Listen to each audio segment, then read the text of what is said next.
Hello and welcome to the Auditing Antics Podcast. So today we are going live a little early. I realized that I apparently couldn't tell the difference between Eastern and Central time zones. Don't So worry, I can't either.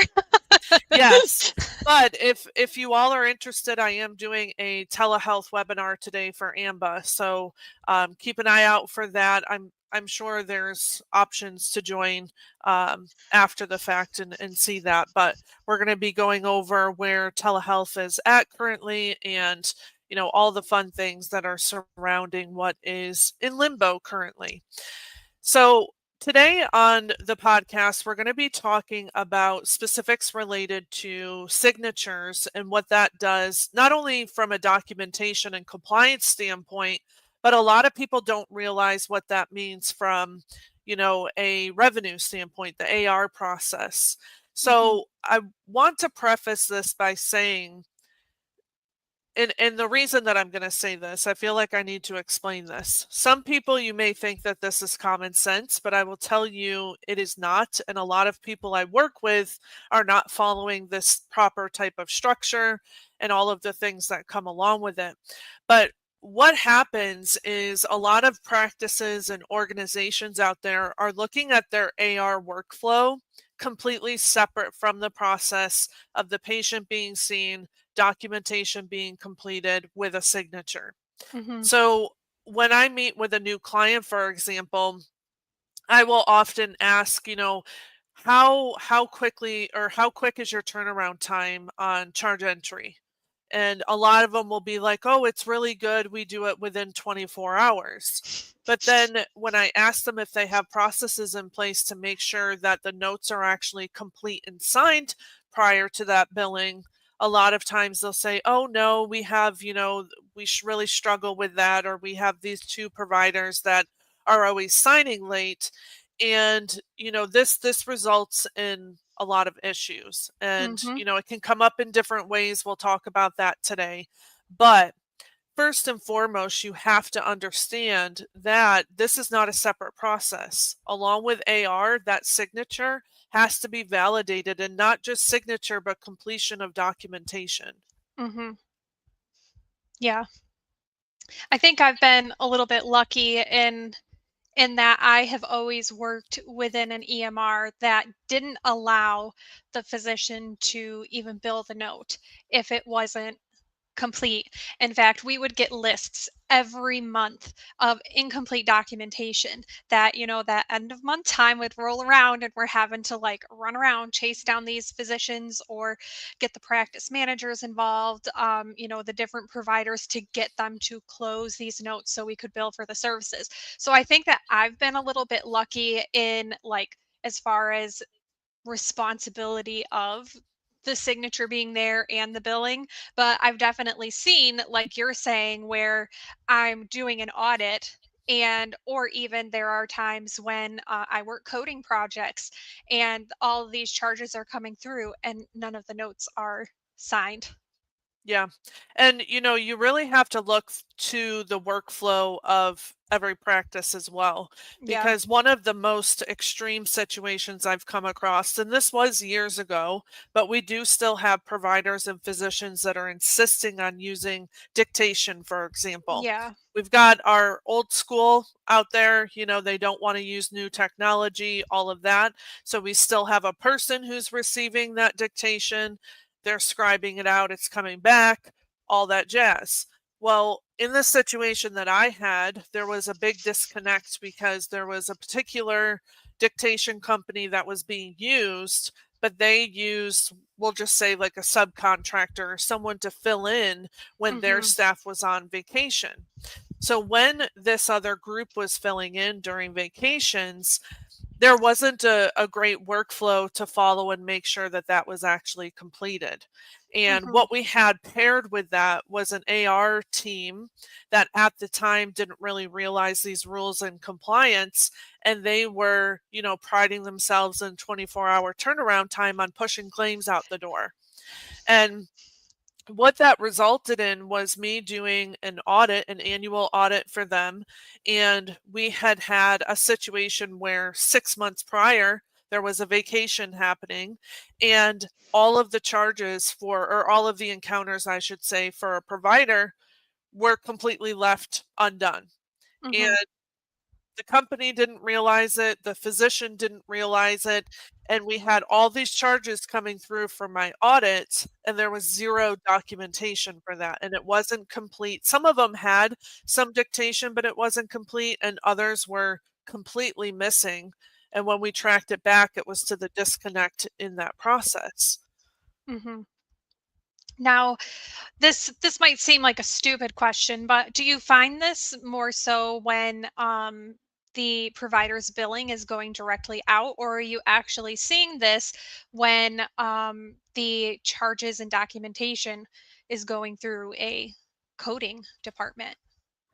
Well, and that's a good point because a lot of times what happens now is it's very common for practices not to have coders. Yeah. They'll have a billing and an AR team, but they don't have someone who's reviewing every single document. In that situation, what we were able to do as a corrective action plan is talk with the EMR vendor, Hmm. and there were features, they were not automatically turned on, but there were features they were able to integrate in that had a stop flow in there basically. And they didn't Yeah. have coders in this particular group either. Yeah. So what they were able to do is force the provider through the completion of the note prior to that step of them selecting their codes. And that's where there can be a disconnect because some systems just have that. You would think that Hmm. that would be the natural workflow, but Yeah. others don't, and they have that disconnect. They treat them differently in the same way that we're talking about here. Yeah, and I guess this just kind of highlights the importance of oversight.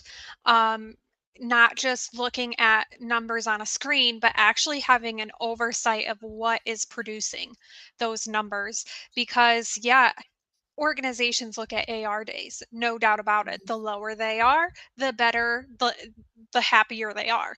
But if that comes along with having incomplete documentation, and in this case, it doesn't sound like this was a provider who was known for not signing documentation. It literally was, somebody went on vacation several months before. So it kind of highlights the need for that oversight of the process as a whole, and keeping track and making sure that what is going out is actually compliant. Well, and we have to remember that when claims are going out, you're essentially attesting to the fact that the Hmm. services were rendered and you have it supported in documentation as you're billing it. So it's very clear on an external audit, if they ask for a note, they're going to be able to compare that date of service or your billing date, the claim submission date, to your signature date, and it's going to Hmm. be clear that there's an issue there. Yeah. Um, Another thing that I've seen too is that sometimes the provider, so when we have this incorrect workflow happening where AR is going quick, but we don't have notes or anyone even looking to see if we have a completed note, a lot of times the providers will get frustrated. So they'll Yeah. say, well, that's going to hold up my charge submission or that's going to hold up AR because with dictation, it takes, a 5-day turnaround and then it comes back into my queue. I have to read it, I have to sign off on it. And it's like, yes, that is the point of all of this. And, Maybe it's time to consider changing things up, trying a right, new trying something new instead of, you know, it just just letting kind it of go. it kind of cracks me up when you say that they're like, it holds everything up. And it's like, yeah, it kind of has to. And you should be thankful that it's Mhm. held up and not going out without a signature. Yeah. 'Cause I think the alternative to having a few extra AR days in there. Well, and that's why as well, some of the organizations have policies in place. Hmm. So if you have people who are chronically late, yes, you have to hold revenue. But secondly, the question is, okay, how late are they? And, I've had situations, for example, where I remember back to my days where, yes, we were using like paper super bills in my first coding position, and we'd have a stack of them of all of the encounters. And we would go through code onto paper, then manually charge enter later. But in the practices that had the residency program, we always had folders of these encounters that were not completed. And sometimes it would be months and months, in worst case scenario, 6 months. And Mm-hmm. it's like, to some level, there has to be an administrative component to your point, Yes. Michelle, monitoring, because there needs to be repercussions in place. Sometimes Yeah. I'll see practices that will block a schedule and say, okay, as of this day, you don't get to see anyone else until you finish these notes. Or they'll say, you're this far behind, we're blocking an entire day, and that's an administrative day. You're going to lose out on revenue. It's going to stop up the practice schedule and everything, but it has to be done. Yeah. So it really depends on what the administrative team is doing from that perspective of having a policy in place, having consistency, monitoring everything. A lot of programs now have it built in where you can see a signature date. So you Yeah. can see, essentially encounters that are open, and you can send that out to a provider to have them go back and finish that. But, Michelle, a lot of times I find people don't even put this type of thing in writing into a policy. So Yeah. they'll say, oh, well, they're chronically late. But my question always is, okay, what is the standard you've put into place? And they'll say, some will say 10 days, which is terrifying. We don't want to Yeah. do 10 How days. can you even remember, like, with at the rate at some of these providers are seeing patients, Hmm. how can you even possibly remember 3 days later what you Yeah. did? I mean, I remember I had a critical care locum that would not complete documentation and then all of a sudden would come back in service a month later and all these notes would pop up for critical care, and it's like, how did you even know what you did? Yeah. That locum, I actually had to like show up early to his office, wait for him to come back in from his rounding on his night shift, and sit with him while he completed documentation before he left for the day. It was terrible. It was so awkward because like Yeah. what else were we supposed to do? You're And babysitting. now they had, I had to be the bad guy and say, well, you're not leaving until this is done. I can't leave until this is done. Yeah. Sorry you just worked all night in the ICU full of patients, but Right. we cannot Well, have you wait another month and a half for you to come back and yes. document these services. Well, and that's a big problem too when you think about the fact that you never know if the provider is not going to return. How many Exactly. times do we have situations where they'll say, this provider was chronically behind. They're trying to nudge them. All of a sudden, they say they're leaving. They give short notice, and then they've left, and all of these notes are incomplete. It's like you Mhm. think about the legal repercussions that could happen from just like a care standpoint. I'm meaning from like Yeah, a malpractice situation, something like that. And it's low hanging fruit. it There's is. definitely times where I've been involved in different cases where this type of thing is questioned. No, it's not the main reason that that particular practice or provider is in trouble, but it's something else that has to be defended and answered to. And to your point, Michelle, there's always that question, we don't have a time frame as to, when a provider could remember the detail. Yeah. So it's always going to be very subjective.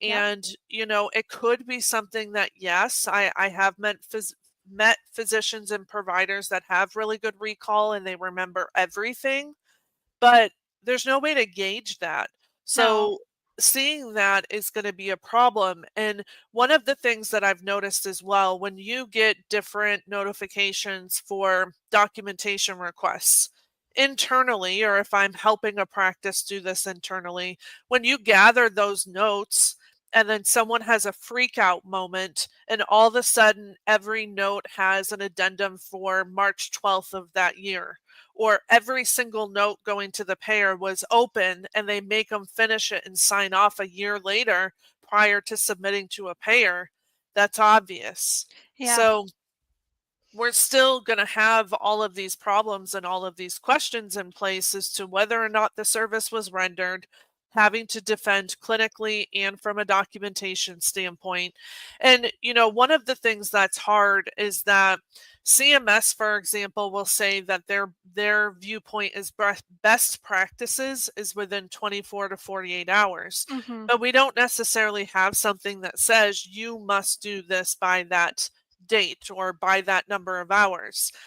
Now, one thing that some people aren't aware of is that some of the payers do put that into their participating manuals and contracts. Yeah. So, if this is something you're struggling with in your organization, you need to go back and look, because some of them will say you must complete documentation within 48 hours. Yeah. And again, on an external review, that's going to stand out if it's not done. That auditor can, it's probably one of those things out of a checklist that they're looking for. Yeah, exactly. And like you said, that's just going to be painstakingly obvious. I think it's something that an external auditor would pick up on the date of that signature compared to, like, something I've noticed, which isn't really related to this, but um, providers who are documenting after the date of the encounter and then trying to bill based on time, for example. Oh, yeah.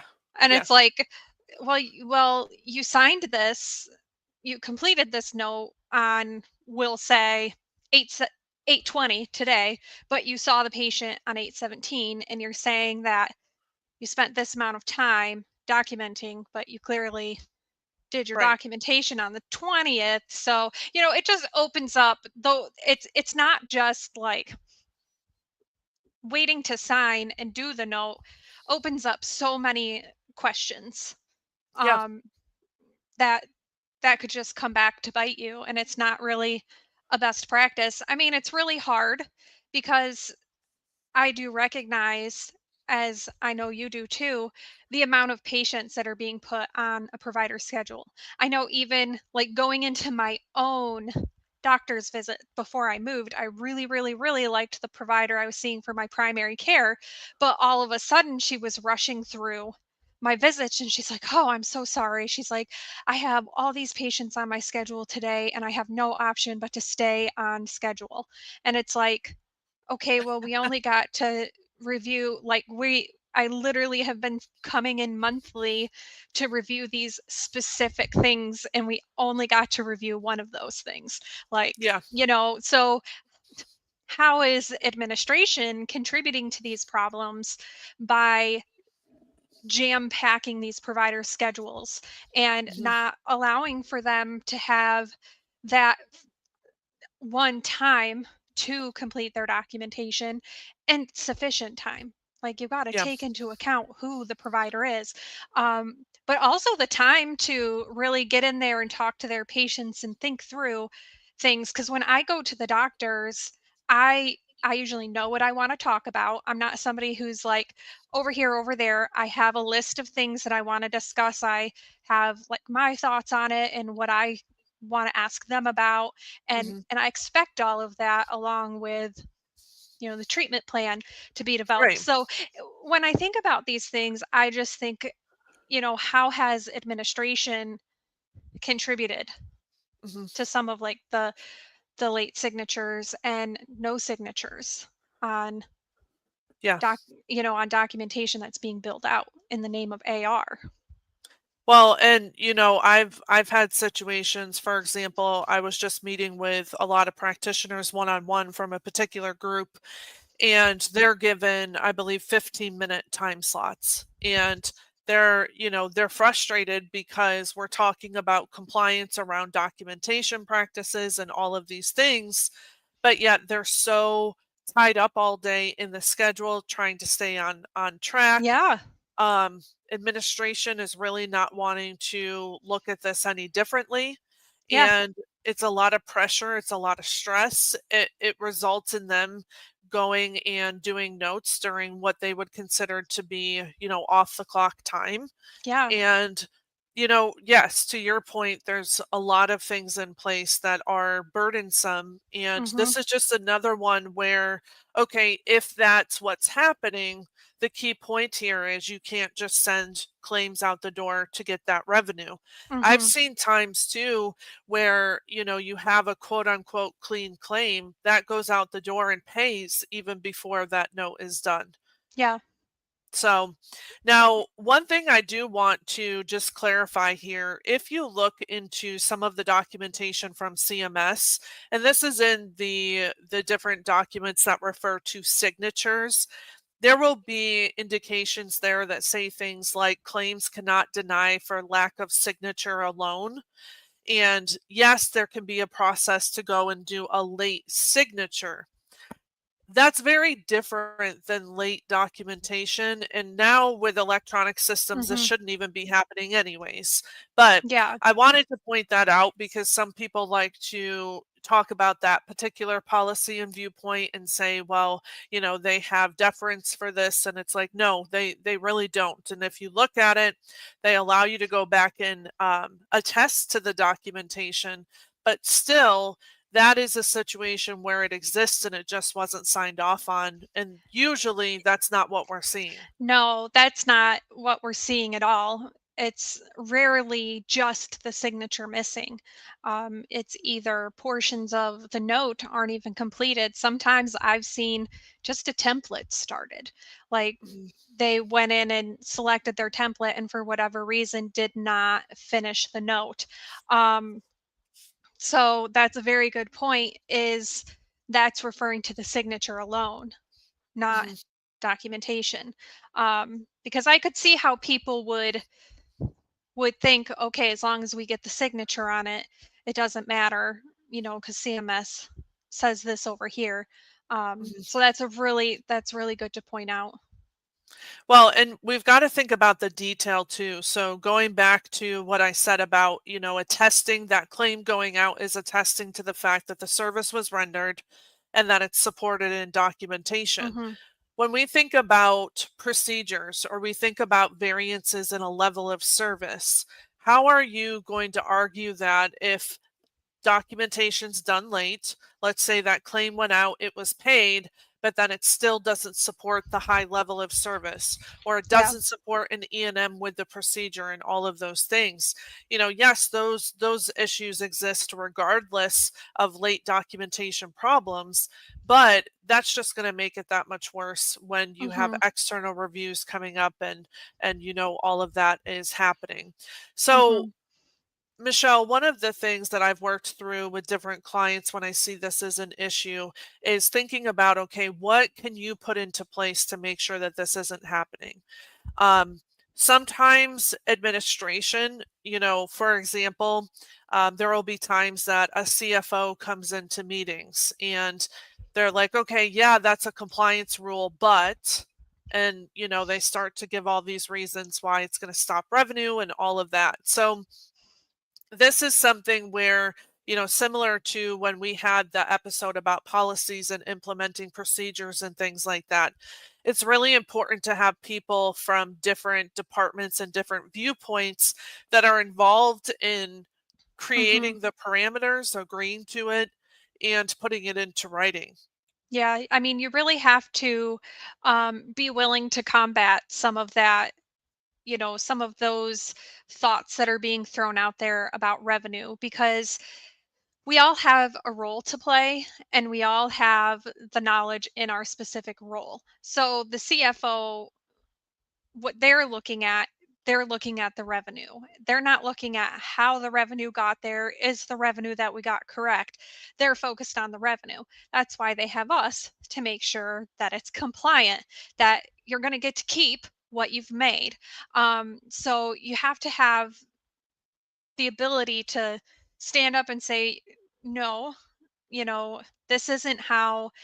While the revenue, we obviously need revenue to stay in business. That's the whole, that's how it all works. You have to have money to make money or to even continue the care of the patients, um, when we're looking at it from that perspective. So having the ear of the right people. How many times I know I've experienced this where we've been dealing with a problem provider, because let's face it, probably the majority of the time it's the bad actors. It's not that one physician or provider that went on vacation 6 months ago and somehow, or the transcriptionist went on vacation 6 months ago and somehow these all got missed. Like, let's be honest, that's not the average scenario. Scenario. Yeah. It's usually a bad actor, and you really need to have buy-in from those other areas. I know I have found sometimes the most effective is to go to whoever that chief physician is over the over that particular area and have them assist. We've had to do that before where they've come in and just said, listen, this is not acceptable, and explains it to them also from that clinical perspective of this is this is a problem that you're creating. Let's forget about revenue altogether, but this is a problem you're creating for yourself and what's on the line for you from a clinical perspective. So it's always important that you have those working relationships from a compliance, as a compliance professional, with those different people so that you have those people to call on when Mhm. needed Yeah. and go to And bat for you. on that clinical side, I've even had situations where when I open it up past my concerns and compliance, I start to talk to others in the department, the organization. And there's been situations where we found out that, for example, the office staff has situations of in a specialty practice, a patient needing to be sent out for a referral, either from their PCP or from one specialist to another. And what ends up happening is that referring provider needs to provide their findings typically to that requesting one. So they're Hmm. requesting a consult, they're requesting their opinion, but yet that provider doesn't do their notes within Yeah. 3, 4 weeks. So if it's urgent for that patient, we have concerns about lapse in care, quality of care, things like that, continuity of care. And then, what do you look like to that other professional in your industry? Yeah. That's something that is going to be an issue. So, yeah, all of these different angles have to be watched. And, I do find one of my first go to departments in this area is an IT team. There's been situations where they've been able to go in and make sure that the workflow itself prompts the provider to select the code after the Hmm. documentation is complete and signed. And Yeah. that's been a real disconnect before, where documentation had a workflow and then the selection of the code was separate that allowed them to push it out. So Hmm. you want to think through things like that. But there can be a lot of insight into the way that happens. Some of the systems now are putting it in automatically, which is great, but that may not always be the case. So you want to work closely with them so they understand compliance and you understand what Yeah. is available to put basically roadblocks in, because Yeah. you don't want this to be manual. You don't want No. your AR team to have to go in and constantly look at notes to see if an encounter is done. Um, I've had situations too where a system will lock an encounter. So NextGen is a big one where an encounter will lock after so many days. You can put different steps in place that don't allow the physician or provider to unlock on their own. Then they have Hmm. to go out of their way to administration or someone else to get it unlocked and answer to, okay, why are you having to go back to this at a later time?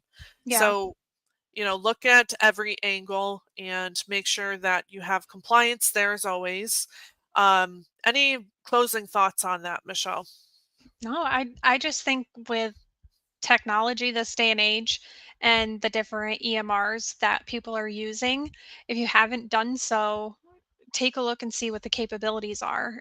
Is this possible? If it's something that you're struggling with certain providers, like you said, get in touch with the IT.